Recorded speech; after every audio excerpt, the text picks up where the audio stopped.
ಘಟಪ್ರಭಾದಲ್ಲಿ ಕಳೆದ 25 ವರ್ಷಗಳಿಂದ ನಂಬಿಕೆ, ವಿಶ್ವಾಸ, ಗುಣಮಟ್ಟದ ಶುದ್ಧತೆ ಕಮಲಾಪುರ ಜ್ಯುವೆಲ್ಲರ್ಸ್ಗೆ ಒಂದು ಸಾರಿ ಅವಶ್ಯ ಭೇಟಿ ಕೊಡಿ. ಭಾರತ ಸರ್ಕಾರದ BIS ಹಾಲ್ಮಾರ್ಕ್ ಲೈಸೆನ್ಸ್ ಪಡೆದ ಬೆಳ್ಳಿ, ಬಂಗಾರ ಹಾಗೂ ಶುದ್ಧ ಹರಳು ಖರೀದಿಯ ಬೃಹತ್ ಶೋರೂಮ್.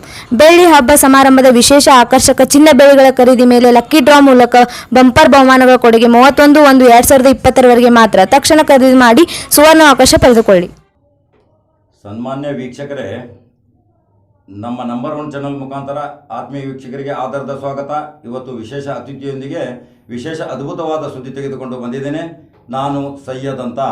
ಇವತ್ತು ಅಪರೂಪದ ಅತಿಥಿ ನೋಡಿ.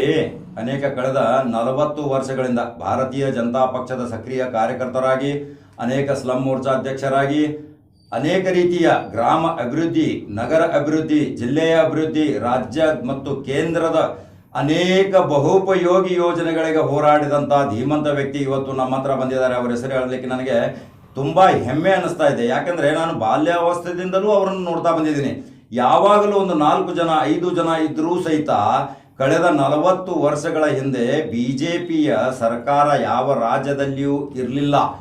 ಆದರೂ ಸಹಿತ ತಮ್ಮ ಸಕ್ರಿಯ ಕಾರ್ಯಕರ್ತರೊಂದಿಗೆ ಒಂದು ಧೀಮಂತರಾಗಿ ಅನೇಕ ಎಡರು ತೊಡರುಗಳನ್ನು ಕಷ್ಟ ಕಾಲದಲ್ಲಿ ಈ ಭಾರತೀಯ ಜನತಾ ಪಕ್ಷ RSS ಸಮೂಹದಿಂದ ಕೂಡಿ ಹೋರಾಟ ಮಾಡಿದಂಥ ಒಂದು ಅಪರೂಪದ ವ್ಯಕ್ತಿ ನಮ್ಮ ಮುಂದೆ ನಮ್ಮ ಸ್ಟುಡಿಯೋದಲ್ಲಿ ವಿಶೇಷ ಅತಿಥಿಯಾಗಿ ನಾವು ಕರೆದುಕೊಂಡು ಬಂದಿದ್ದೀವಿ. ಅವರಿಗೆ ನಾನು ತುಂಬ ಹೃದಯದಿಂದ ಆದರದ ಸ್ವಾಗತ ಬಯಸುತ್ತೇನೆ. ನಮಸ್ಕಾರ ಸುರೇಶ್ ಪಾಟೀಲ್ ಅವರಿಗೆ. ನಮಸ್ಕಾರ. ನೋಡಿ, ಸುರೇಶ್ ಪಾಟೀಲ್ ಅವರ ಬಗ್ಗೆ ಒಂದು ಸಂಕ್ಷಿಪ್ತ ವರದಿ ಹೇಳ್ತೀನಿ. ಅವರ ಹೆಸರು ಸುರೇಶ್ ಬಾಬುರಾವ್ ಪಾಟೀಲ್. ಜನ್ಮ ದಿನಾಂಕ 1/6/1951. ವಿದ್ಯಾರ್ಥಿ ನೋಡಿ, SSLC ದ್ವಿತೀಯ ದರ್ಜೆ. ಶಿಕ್ಷಕ ವರ್ಗ ಮಾಡಿದ್ದಾರೆ. ಜನಪ್ರಿಯತೆ ಭಾರತೀಯ ಹಿಂದೂ ಮರಾಠ ಜನಸಂಘದ ಕಾರ್ಯಕರ್ತರಾಗಿ ಸೇರ್ಪಡೆ. ಸನ್ 1968 ದಿವಂಗತ ರಾಮಭಾವ್ ಅಠವಲೆ ಇವರ ಪ್ರಚೋದನೆಯಿಂದ BJPಯಲ್ಲಿ ಪ್ರಮುಖವಾಗಿ ನಿರ್ವಹಿಸಿದ ಜವಾಬ್ದಾರಿ ಸಂಸ್ಥೆಗಳು: ಬೆಳಗಾವಿ ಜಿಲ್ಲೆ ಗೋಕಾಕ್ ತಾಲೂಕಿನ ಅರಬಾವಿ ವಿಧಾನಸಭಾ ಕ್ಷೇತ್ರದ ಪಕ್ಷದ ಕಾರ್ಯದರ್ಶಿ ಹುದ್ದೆ, ಬೆಳಗಾವಿ ಜಿಲ್ಲೆ ಯುವ ಮೋರ್ಚಾದ ಸಂಚಾಲಕ ಹುದ್ದೆ, ಬೆಳಗಾವಿ ಜಿಲ್ಲಾ BJP ಕಾರ್ಯದರ್ಶಿ ಹುದ್ದೆ, ರಾಜ್ಯ ಪರಿಷತ್ ಸದಸ್ಯತ್ವ ಹುದ್ದೆ, ಬೆಳಗಾವಿ ಜಿಲ್ಲಾ BJP ನೇಕಾರ ವೇದಿಕೆ ಪ್ರಧಾನ ಕಾರ್ಯದರ್ಶಿ, ಬೆಳಗಾವಿ ಜಿಲ್ಲಾ ಸ್ಲಂ ಮೋರ್ಚಾ ಜಿಲ್ಲಾ ಅಧ್ಯಕ್ಷ, BJP ಜಿಲ್ಲಾ ಉಪಾಧ್ಯಕ್ಷ, ಜಿಲ್ಲಾ ಖಜಾಂಚಿ, ಪ್ರಸ್ತುತ ಜಿಲ್ಲಾ ಕಾರ್ಯಕಾರಿಣಿ ಸದಸ್ಯ.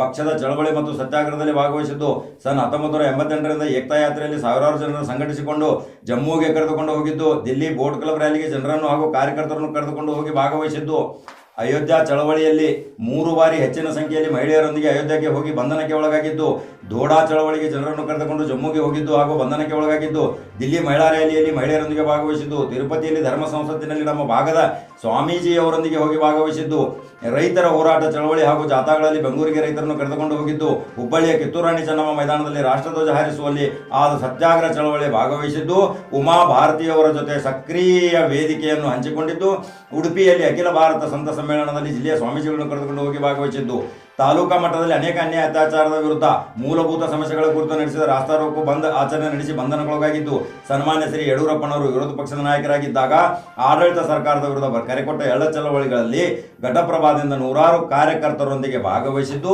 ಅಪರೂಪದ ವಿಶೇಷ ಅತಿಥಿ ಅಂದರೆ ಅತಿಶಯೋಕ್ತಿ ಆಗೋದಿಲ್ಲ. ಈ ಸುರೇಶ್ ಪಾಟೀಲ್ ಅವರ ಬಗ್ಗೆ ನಾನು ಕಂಡು ಹಿಡಿದಂಥ ಕೆಲವು ಅಂಶಗಳನ್ನು ನೋಡಿದರೆ, ಮಾನ್ಯ ಯಡಿಯೂರಪ್ಪ ಇವತ್ತು ಮುಖ್ಯಮಂತ್ರಿಯಾಗಿದ್ದಾರೆ. ಅವರು ಸುರೇಶ್ ಪಾಟೀಲ್ ಅವರ ಘಟಪ್ರಭಾಕ್ಕೆ ಅನೇಕ ಸಾರಿ ಬರ್ತಿದ್ರು. ಅನೇಕ ಜೊತೆ ನಿಕಟ ಸಂಘ ಸಂಸ್ಥೆಗಳ ಜೊತೆ, ಸರ್ವಧರ್ಮದವರ ಜೊತೆ ಸುರೇಶ್ ಪಾಟೀಲ್ ಅವರ ನಿಕಟ ಸಂಪರ್ಕ, ಪ್ರತಿಯೊಂದು ಧಾರ್ಮಿಕ ಕಾರ್ಯಗಳಲ್ಲಿ ಸಕ್ರಿಯವಾಗಿ ಭಾಗವಹಿಸಿ ಕಳೆದ 42 ವರ್ಷಗಳಿಂದ ಅವಿರತವಾಗಿ ಭಾರತೀಯ ಜನತಾ ಪಕ್ಷದೊಂದಿಗೆ ಹೋರಾಟದ ಮುನ್ನಡೆಯೊಂದಿಗೆ ಅನೇಕ ಸವಲತ್ತುಗಳನ್ನು ಒದಗಿಸಿಕೊಟ್ಟಂಥ ಒಬ್ಬ ಧೀಮಂತ ವ್ಯಕ್ತಿ ಅಂದರೆ ಸುರೇಶ್ ಪಾಟೀಲ್ ಅವರು. ಇವತ್ತು ಸುರೇಶ್ ಪಾಟೀಲ್ ಅವರ ಬಗ್ಗೆ ಕೇಂದ್ರದಲ್ಲಿಯೂ BJP ಸರ್ಕಾರವಿದೆ, ರಾಜ್ಯದಲ್ಲಿಯೂ BJP ಸರ್ಕಾರವಿದೆ.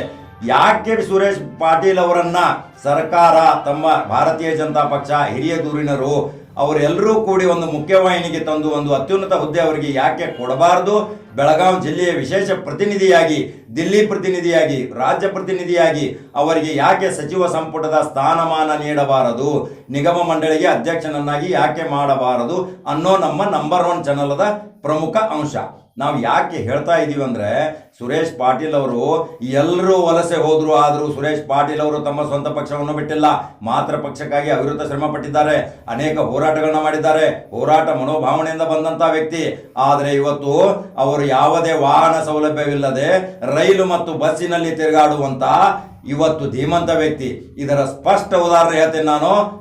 ಪ್ರತಾಪ್ ಸಿಂಗ್ ಅಂತ ಒಬ್ರು ಕೇಂದ್ರ ಸರ್ಕಾರದ ಮಂತ್ರಿ, ಒಡಿಶಾ ರಾಜ್ಯದಿಂದ MP ಆದವರು, ಕಾಲಲ್ಲಿ ಚಪ್ಪಲಿ ಇಲ್ಲದೆ ಪಾರ್ಲಿಮೆಂಟ್ಗೆ ಬಂದು ಇವತ್ತು ಮಂತ್ರಿ ಸ್ಥಾನ ನರೇಂದ್ರ ಮೋದಿ ಅವರು ಕೊಟ್ಟಿದ್ದಾರೆ ಅಂದ್ರೆ ಒಂದು ಭಾರತಕ್ಕೆ ಒಂದು ಅದ್ಭುತ ರತ್ನ. ಅಂತ ಅದ್ಭುತ ರತ್ನ ನಮ್ಮ ಘಟಪ್ರಭಾದಲ್ಲಿ ಇದೆ ಅಂದ್ರೆ ಇವತ್ತು ಮಾನ್ಯ ನರೇಂದ್ರ ಮೋದಿ, ಅಮಿತ್ ಶಾ, ಯಡಿಯೂರಪ್ಪ, ಹಿರಿಯ ರಾಷ್ಟ್ರೀಯ ಧುರೀಣರು ಸಂತೋಷ್ ಜಿ ಅವರು ಗಮನ ಹರಿಸಬೇಕು. ಸುರೇಶ್ ಪಾಟೀಲ್ ಅವರ ಬಗ್ಗೆ ನಮ್ಮ ನಂಬರ್ 1 ಚಾನಲ್ ಸುರೇಶ್ ಪಾಟೀಲ್ ಅವರ ಬೆಳವಣಿಗೆಗಾಗಿ ಎಲ್ಲರೂ ಇದನ್ನ ಶೇರ್ ಮಾಡಿ ಸುರೇಶ್ ಪಾಟೀಲ್ ಅವರು ಒಂದು ಉನ್ನತ ಸ್ಥಾನಕ್ಕೆ ಬರಬೇಕು. ಅದು ನಮ್ಮ ನಂಬರ್ 1 ಚಾನಲ್ದ ಅಭಿಲಾಷೆ. ಅವರ ಕಾರ್ಯಕ್ಷಮತೆ, ಅವರ ಮಾಡಿದಂತಹ ಧೀಮಂತ ಕಾರ್ಯಗಳನ್ನ ಅವಲೋಕಿಸಿ ಅವರನ್ನು ಒಂದು ಮುಖ್ಯವಾಹಿನಿಗೆ ತರಬೇಕೆಂದು ನಾನು ನಂಬರ್ 1 ಚಾನಲ್ ಮುಖಾಂತರ ಭಾರತೀಯ ಜನತಾ ಪಕ್ಷದ ಕೇಂದ್ರ ಹಿರಿಯ ನಾಯಕರಿಗೆ, ರಾಜ್ಯದ ನಾಯಕರಿಗೆ ಒಂದು ವಿನಂತಿ ಮುಖಾಂತರ ಹೇಳಿಕೊಳ್ತೇನೆ. ಈಗ ಅವರ ಬಾಯಿಯಿಂದಲೇ ನೀವು ಭಾರತೀಯ ಜನತಾ ಪಕ್ಷದ ಬಗ್ಗೆ ಅವರು ಮಾಡಿದಂತಹ ಹೋರಾಟ, ಅವರ ಅನಿಸಿಕೆಗಳನ್ನ ನಾನು ಹಂಚಿಕೊಳ್ತೇನೆ. ಈಗ ನಾನು ಕೇಳ್ತಾ ಇದ್ದೇನೆ, ಪಾಟೀಲ್ರೇ ನಮಸ್ಕಾರ. ನಮಗೆ ನೀವು ಮಾಡಿದಂತ ಚಳವಳಿಗಳು ಎಷ್ಟು ಯಶಸ್ವಿಯಾಗಿದ್ದಾವೆ ಅದರ ಬಗ್ಗೆ ನೀವು ಸಂಕ್ಷಿಪ್ತ ಒಂದು ಸ್ವಲ್ಪ ವರದಿ ನಮಗೆ ಹೇಳಬೇಕಂತ ನಾನು ವಿನಂತಿ ಮಾಡ್ಕೋತೀನಿ. ನಾನು ಮೂಲತಃ ರಾಷ್ಟ್ರೀಯ ಸ್ವಯಂ ಸೇವಕ ಸಂಘದಿಂದ ಬಂದಂಥ ಒಬ್ಬ ವ್ಯಕ್ತಿ. ನಾನು ಕಳೆದ 45 ವರ್ಷಗಳಿಂದ ಭಾರತೀಯ ಜನಸಂಘದ ಕಾಲದಿಂದಲೂ ನಮ್ಮ ಭಾರತೀಯ ಜನಸಂಘದ ಸಂಸ್ಥಾಪಕ ಅಧ್ಯಕ್ಷರಾದ ಡಾಕ್ಟರ್ ಶ್ಯಾಮ್ ಪ್ರಸಾದ್ ಮುಖರ್ಜಿಯವರು ಹಾಗೂ ಪಂಡಿತ್ ದೀನ್ ದಯಾಳ್ ಉಪಾಧ್ಯಾಯವರ ಒಂದು ತತ್ವ ಆದರ್ಶವನ್ನು ಅವಲಂಬಿಸಿ ಅವರು ಹಾಕಿಕೊಟ್ಟ ಮಾರ್ಗದಲ್ಲಿ ನಾನು ಇವತ್ತಿಗೂ ನಡೆದುಕೊಂಡು ಬಂದಿದ್ದೇನೆ. ಇವತ್ತು ನಾನು ಭಾರತೀಯ ಜನತಾ ಪಕ್ಷದ ಪ್ರತಿಯೊಂದು ಹೋರಾಟದಲ್ಲಿ ಭಾಗವಹಿಸಿದ್ದೇನೆ. 3 ಸಾರಿ ಅಯೋಧ್ಯ ಚಳವಳಿಯಲ್ಲಿ ಭಾಗವಹಿಸಿದ್ದೇನೆ. ಅದೇ ರೀತಿ ಡೋಡಾ ಚಳವಳಿಯಲ್ಲಿ ಜಮ್ಮು ಕಾಶ್ಮೀರಕ್ಕೆ ಹೋಗಿ ಬಂದಿದ್ದೇನೆ. ಹಾಗೂ ಅನೇಕ ರೈತ ಪರವಾದಂಥ ಹೋರಾಟಗಳಲ್ಲಿಯೂ ಕೂಡ ನಾನು ಅನೇಕ ಸಲ ಬೆಂಗಳೂರಿಗೆ, ದಿಲ್ಲಿಗೆ ಹಾಗೂ ತಿರುಪತಿಗೆ, ಧರ್ಮ ಸಂಸತ್ನಲ್ಲಿಯೂ ಭಾಗವಹಿಸಿದ್ದೇನೆ. ಹೀಗೆ ಅನೇಕ ಚಳವಳಿಗಳಲ್ಲಿ ಭಾಗವಹಿಸಿ ಸಾರ್ವಜನಿಕರ ಒಂದು ಕುಂದುಕೊರತೆಗೋಸ್ಕರವಾಗಿ ನಾನು ಪಕ್ಷದ ಒಂದು ತತ್ವದ ಅಡಿಯಲ್ಲಿ, ಆ ಧ್ವಜದ ಅಡಿಯಲ್ಲಿ ನಾನು ಹೋರಾಟ ಮಾಡ್ತಾ ಬಂದಿದ್ದೇನೆ. ನಮ್ಮ ಘಟಪ್ರಭಾ ನಗರದಲ್ಲಿ ರೈಲು ನಿಲ್ದಾಣಕ್ಕೋಸ್ಕರವಾಗಿ ಅನೇಕ ರೈಲ್ವೆ ರೋಕೋದಂತಹ ಚಳವಳಿಗಳನ್ನು ಮಾಡಿ ಇವತ್ತು ಘಟಪ್ರಭಾಕ್ಕೆ ಒಂದು ಒಳ್ಳೆಯ ರೈಲ್ವೆ ನಿಲ್ದಾಣ ಆಗುವ ರೀತಿಯಲ್ಲಿ ನಾನು ಪ್ರತಿಯೊಂದು ಕಾರ್ಯಕ್ರಮದಲ್ಲಿ ಭಾಗವಹಿಸಿದ್ದೇನೆ. ಅದೇ ರೀತಿ ನಮ್ಮ ಕ್ಷೇತ್ರದ ಜನರ ಒಂದು ಆಗುಹೋಗುಗಳ ಸಲುವಾಗಿ ನಮ್ಮ ಪಕ್ಷದ ಸಂಘಟನೆಗೋಸ್ಕರವಾಗಿ ನಾನು ಮನೆಯಿಂದ ಬುತ್ತಿ ಕಟ್ಟಿಕೊಂಡು ನಮ್ಮ ಕೆಲವು ಕಾರ್ಯಕರ್ತರ ಜೊತೆಗೂಡಿ ನಾನು ಇಡೀ ನಮ್ಮ ಕ್ಷೇತ್ರದಲ್ಲಿ ಸೈಕಲ್ ಮೇಲೆ ಪ್ರವಾಸ ಮಾಡಿ ಪಕ್ಷವನ್ನು ಸಂಘಟನೆ ಮಾಡಿದಂಥ ಹೆಮ್ಮೆ ನನಗಿದೆ. ಅದೇ ರೀತಿ ನಾನು ನನ್ನ ಉಸಿರಿರುವ ತನಕ ಕೂಡ ನಾನು ಭಾರತೀಯ ಜನತಾ ಪಕ್ಷದಲ್ಲಿ ಜನರ ಆಶೋತ್ತರ ಸಲುವಾಗಿ ನಾನು ಪ್ರಾಮಾಣಿಕವಾಗಿ ಕೆಲಸ ಮಾಡ್ತಾ ಬಂದಿದ್ದೇನೆ. ಅದೇ ರೀತಿ ನನಗೂ ಒಂದು ಮನಸ್ಸಿನಲ್ಲಿ ನೋವಿದೆ. ನಾನು ಇಷ್ಟು ವರ್ಷಗಳಿಂದ ನಾನು ಕೆಲಸ ಮಾಡ್ತಾ ಬಂದಿದ್ದರೂ ಕೂಡ ಹಿರಿಯ ನಾಯಕರು ನನ್ನನ್ನು ಗುರುತಿಸಿ ಯಾವುದಾದ್ರೂ ಒಂದು ಸ್ಥಾನ ಕೊಡಬೇಕು ಅನ್ನುವಂಥ ನಂದು ಒಂದು ಆಸೆ. ಪ್ರತಿ ಸಲ ನಾನು ಒಬ್ಬ ನಿಷ್ಠಾವಂತ ಕಾರ್ಯಕರ್ತನಾಗಿ ಕೆಲಸ ಮಾಡ್ತಾ ಬಂದಿದ್ದೇನೆ ಅಂದ ಬಳಿಕ ನನಗೂ ಕೇಳಲಿಕ್ಕೆ ಒಂದು ಹಕ್ಕದೆ. ಆ ರೀತಿ ನಾನು ಪ್ರತಿಯೊಂದು ಸಲ ಚುನಾವಣೆಯಲ್ಲಿ ನನಗೂ ಒಂದು ಅವಕಾಶ ಕೊಡಬೇಕು ಅನ್ನೋ ದೃಷ್ಟಿಯಿಂದ ಪ್ರತಿ ಸಲ ನಾನು ನನ್ನ ಬೇಡಿಕೆಯನ್ನು ಇಡ್ತಾ ಬಂದಿದ್ದೇನೆ. ಆದರೂ ಅದು ಇನ್ನೂ ಈಡೇರಿಸಿಲ್ಲ. ಆದರೆ ನನಗೆ ನಮ್ಮ ನಾಯಕರ ಮೇಲೆ ತುಂಬ ವಿಶ್ವಾಸ ಇದೆ. ಯಾಕಪ್ಪ ಅಂತಂದರೆ ಇಂದಿಲ್ಲ ನಾಳೆ ನನ್ನನ್ನು ಗುರುತಿಸಿ ಅವರು ಯಾವುದಾದ್ರೂ ಸ್ಥಾನ ಕೊಡಬಹುದು ಅನ್ನುವಂಥ ನನಗೆ ಪೂರ್ಣ ನಮ್ಮ ನಾಯಕರ ಮೇಲೆ ನಂಬಿಕೆ ಇದೆ.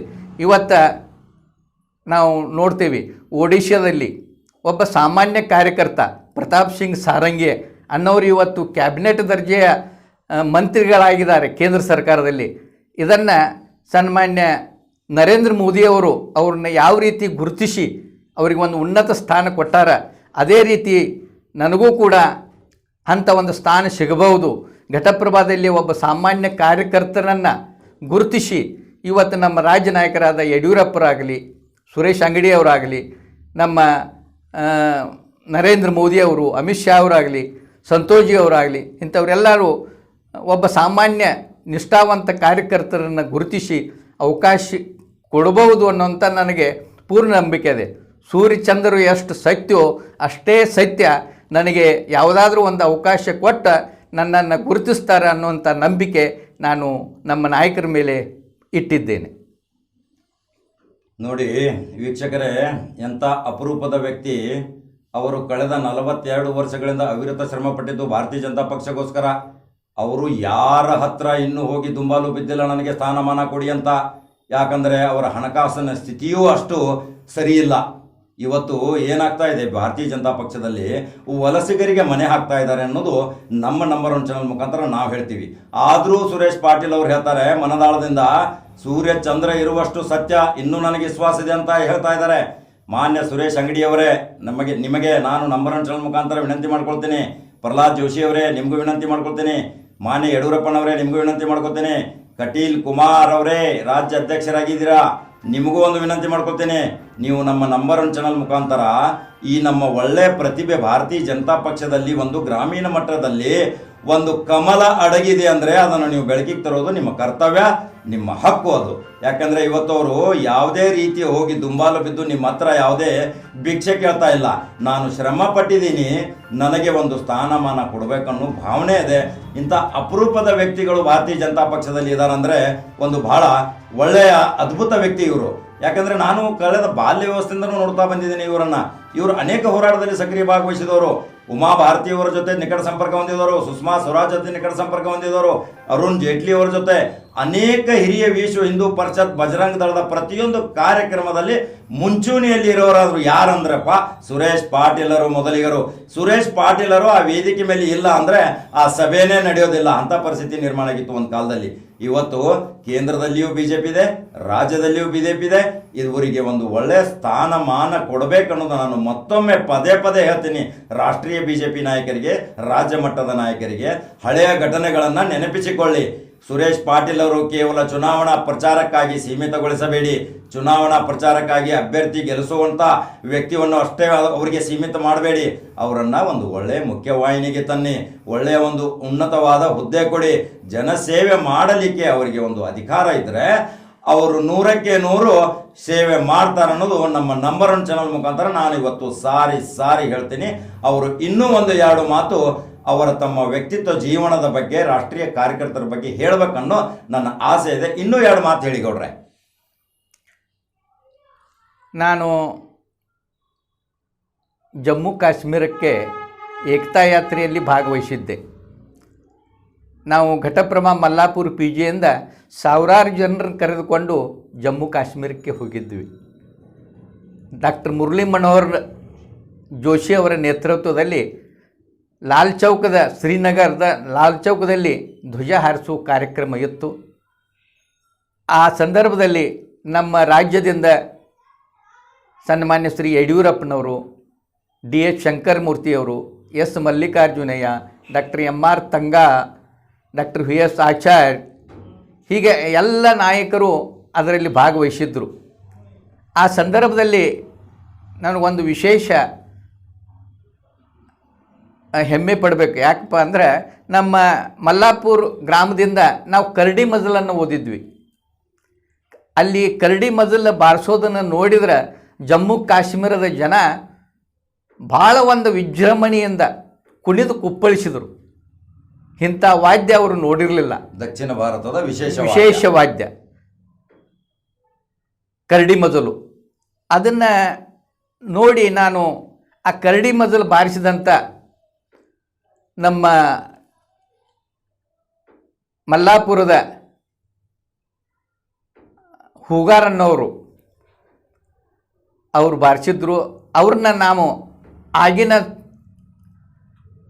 ರಾಷ್ಟ್ರೀಯ ಸಂಘಟನಾ ಪ್ರಧಾನ ಕಾರ್ಯದರ್ಶಿಗಳಾದ ಸುಂದರ್ ಸಿಂಗ್ ಭಂಡಾರಿಯವರು ಅವರನ್ನು ವೇದಿಕೆ ಮೇಲೆ ಜಮ್ಮು ಕಾಶ್ಮೀರದಲ್ಲಿ ಕರೆದು ಸನ್ಮಾನ ಮಾಡಿದರು. ಇದು ಭಾಳ ನನಗೆ ಒಂದು ಹೆಮ್ಮೆ ವಿಷಯ. ಯಾಕಪ್ಪ ಅಂತಂದ್ರೆ ಘಟಪ್ರಭಾ ಮಲ್ಲಾಪುರದ ಹೆಸರು ಅಲ್ಲಿ ಜಮ್ಮು ಕಾಶ್ಮೀರದಲ್ಲಿ ಯಾವಾಗ ಪ್ರಕಟ ಆಯಿತು, ನನ್ನ ಜೀವನ ಸಾರ್ಥಕ ಆಯಿತು ಅನ್ನುವಂಥ ಭಾವನೆ ನನಗೂ ಬಂತು. ಹಾಗೂ ಆ ಕರಡಿ ಮಜಲ್ ಬಾರಿಸಿದಂಥ ಹೂಗಾರವರಿಗೂ ಇನ್ನು ನನ್ನ ಜನ್ಮ ಸಾರ್ಥಕ ಆಯಿತು ಅಂತ ಹೇಳಿ ಅವರು ಅಲ್ಲಿಂದ ಬಂದ 1 ತಿಂಗಳೊಳಗೆ ಅವರು ದೇಹ ಬಿಟ್ಟರು. ಅಂದರೆ ಅಷ್ಟೊಂದು ಅವರಿಗೆ ಖುಷಿಯಾಗಿತ್ತು.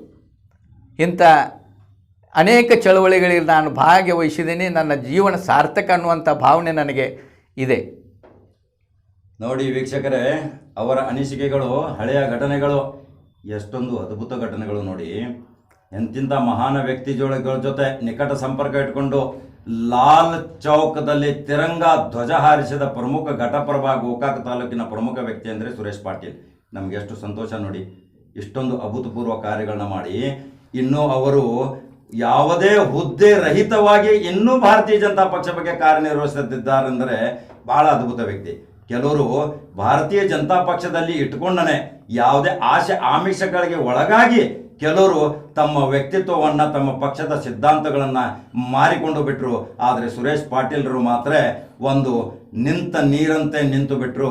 ಅವರ ಅಭೂತಪೂರ್ವವಾದ ಅವರ ಘಟನೆಗಳು ತುಂಬ ಅದ್ಭುತ. ನಮ್ಮ ಸ್ಟುಡಿಯೋಕ್ಕೆ ಅವರನ್ನು ಆದರದಿಂದ ಸ್ವಾಗತಿಸಿದ್ದೀವಿ. ನಮಗೆ ತುಂಬ ಖುಷಿ ಆಗ್ತಾ ಇದೆ.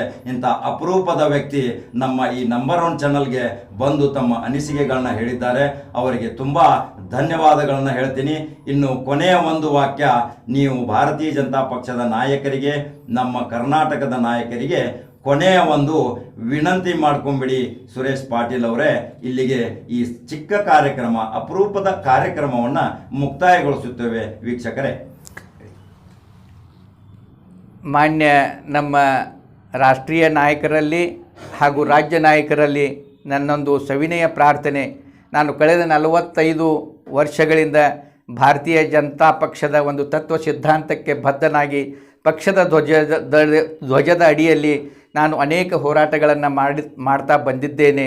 ಹಾಗೂ ಇನ್ನೂ ಮುಂದೆಯೂ ನನ್ನ ಜೀವನ ಪೂರ್ತಿಯಾಗಿ ನನ್ನ ಉಸಿರಿರುವ ತನಕ ನಾನು ಭಾರತೀಯ ಜನತಾ ಪಕ್ಷದಲ್ಲಿಯೇ ಇದ್ದುಕೊಂಡು ಜನರ ಕಷ್ಟ ಸುಖಗಳಿಗೆ, ಕಷ್ಟ ಕಾರ್ಪಣ್ಯಗಳಿಗೆ ಸ್ಪಂದಿಸಿ ನಾನು ಅವರಿಗೋಸ್ಕರವಾಗಿ ನಾನು ಹೋರಾಟ ಮಾಡ್ತಾ ಬರ್ತೇನೆ.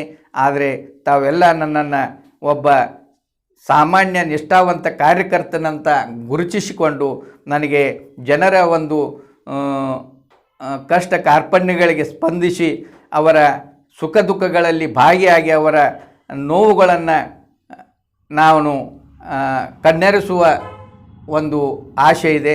ಅದಕ್ಕೆ ಒಂದು ಸಮಾಜ ಸೇವೆಯಲ್ಲಿ ನನಗೆ ಇನ್ನೂ ಹೆಚ್ಚಿನ ಸೇವೆ ಮಾಡುವಂಥ ಅವಕಾಶ ತಾವು ಒಂದು ಯಾವುದಾದ್ರೂ ಉನ್ನತ ಸ್ಥಾನವನ್ನು ಕೊಟ್ಟ ನನಗೆ ಅವಕಾಶ ಕಲ್ಪಿಸಿ ಕೊಡ್ರಿ ಅಂತ ನಾನು ತಮ್ಮಲ್ಲಿ ಒಂದು ಕಳಕಳಿಯ ವಿನಂತಿಯನ್ನು ಮಾಡ್ಕೋತೀನಿ. ಕೊನೆಯ ವಿಷಯ ನೋಡಿ, ಬಹಳ ಸಂತೋಷ ಆಗ್ತಾ ಇದೆ. ಅವರಿಗೆ ಇನ್ನೂ ಜನಸೇವೆ ಮಾಡುವ ಉತ್ಸುಕತೆ ಇದೆ, ಇನ್ನೂ ಶಕ್ತಿ ಇದೆ ಅಂತ ಹೇಳ್ತಾ ಇದ್ದಾರೆ. ಅದಕ್ಕೆ ಮಾನ್ಯ ರಾಜ್ಯ ಮತ್ತು ಕೇಂದ್ರ ಸರ್ಕಾರದ ಎಲ್ಲ ನಾಯಕರು ಸುರೇಶ್ ಪಾಟೀಲ್ ಅವರ ಬಗ್ಗೆ ವಿಶೇಷ ಪ್ರಖರವಾದ ಬೆಳಕಿನೊಂದಿಗೆ ಅವರಿಗೆ ಮುಖ್ಯವಾಹಿನಿಗೆ ಕರ್ಕೊಂಬನ್ನಿ. ಅವರು ಬೆಳೀಲಿ, ಅವರು ಉನ್ನತ ಸ್ಥಾನಕ್ಕೇರಲಿ. ನಮ್ಮ ನಂಬರ್ 1 ಚಾನಲ್ ಅವರಿಗೆ ಯಾವಾಗಲೂ ಸದಾ ಅವರ ಬೆಂಬಲಕ್ಕೆ ನಿಂತ್ಕೊಂಡಿದೆ. ಇವತ್ತಿನ ಒಂದು ಅಪರೂಪದ ಅತಿಥಿ ಕಾರ್ಯಕ್ರಮ ಮುಕ್ತಾಯಗೊಳಿಸುತ್ತೇವೆ. ನಮಸ್ಕಾರ ಗೌಡ್ರೆ, ನಮ್ಮ ಸ್ಟುಡಿಯೋಕ್ಕೆ ಬಂದಿದ್ದಕ್ಕೆ ನಮಸ್ಕಾರ. ತಾವೆಲ್ಲ ನನ್ನನ್ನು ಕರೆದು ತಮ್ಮ ಸ್ಟುಡಿಯೋಕ್ಕೆ ಇದು ಮಾಡಿದ್ದಕ್ಕೆ ನಿಮಗೆ ತುಂಬ ಹೃತ್ಪೂರ್ವಕವಾದ ಧನ್ಯವಾದಗಳು.